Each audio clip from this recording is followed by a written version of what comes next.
Hey, good morning. This is Alain. I haven't been doing the Star Wars videos because I've been really busy writing, so I'm going to get back on it today. Sorry about that, but I thought I'd show you a little bit what I've been up to. So, can't tell you what it is, but I can show you a little bit of it. I'll talk about here the trumpets here, and just kind of discuss the idea of thinking about breath while you're writing, and phrasing. It's not just, like the notes, but it's about the shape of the notes, the contour of the phrase, and where you put in the breath should be part of the way you think.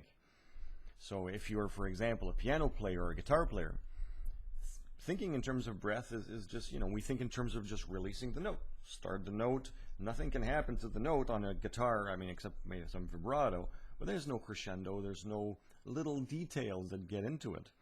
And the piano certainly even less. Right, so we don't tend to think this way.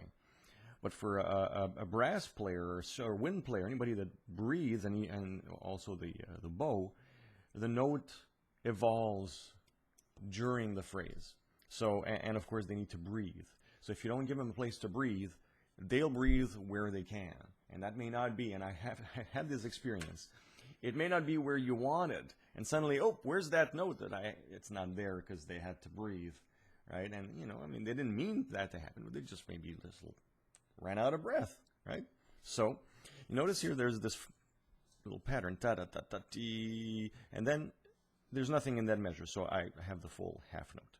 Here it comes in again, but because there's a phrase after and it continues on the other page, I put the breath here because it worked. Bum, ta ta ta ta ta, bum. Then they have time to take that little breath. It's a musical place for it to happen. And then they can put the accent in, no problem. Okay, next thing is this little 16th note. Oh, well, first maybe you notice that there's no notes here. This is just shorthand. It's this chord repeated. So I'll save myself some time here.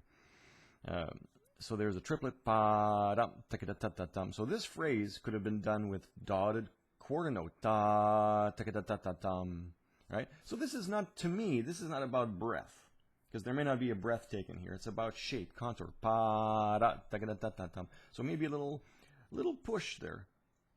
Could be a little breath push, could be a little bit tonguing. Ta-ta-ta-ta-ta-tum.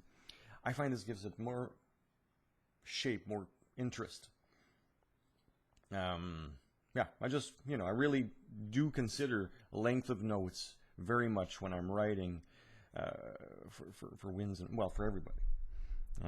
Okay, and I'll leave you with this little thing too, is the trombone. So if you have the trumpets in the middle register, put the trombones an octave lower and the flutes an octave above. That works great. All right.